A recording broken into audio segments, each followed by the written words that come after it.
The story goes back to the time when King Shantanu was the ruler of Hastinapur.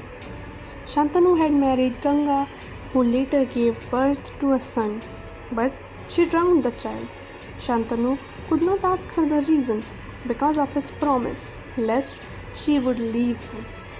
One by one, 7 sons were born to them and were drowned by Ganga. When Ganga was about to drown the eighth son, Shantanu, devastated, could not restrain himself and comforted her.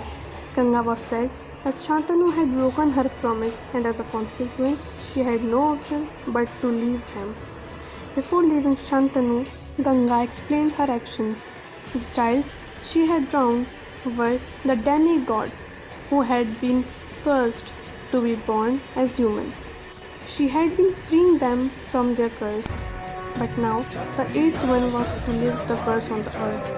She handed him to Shantanu and walked back to the river. The baby boy was named Devvrat and eventually came to be known as the mighty warrior Bhishma.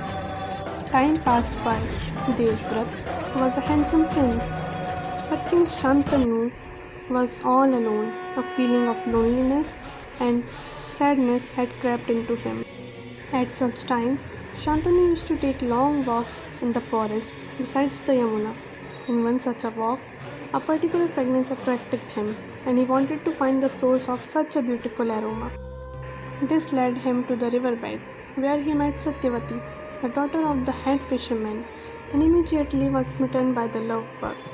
Satyavati was indeed a very charming and beautiful woman.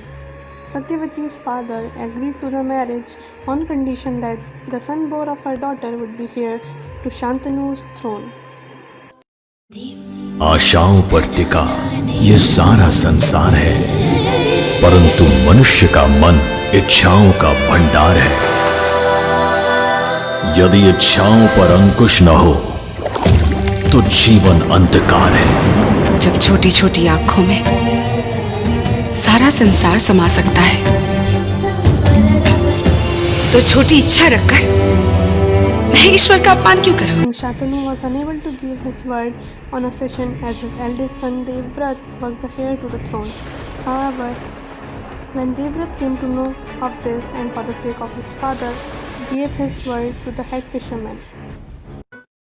मैं माता गंगा का पुत्र अपनी माता की पवित्रता की शपथ लेता हूँ। अपने पिता के प्रेम और विश्वास की शपथ लेता हूँ। माता सत्यवती, मैं हस्तिनापुर का राजा नहीं, दास बनकर अपना जीवन व्यतीत करूंगा।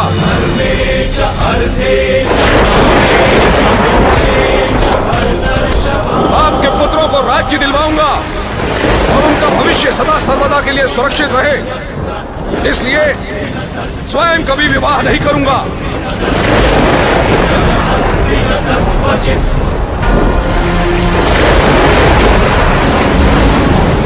अपना परिवार निर्मित नहीं करूंगा और आजीवन ब्रह्मचर्य का निर्वाह करूंगा।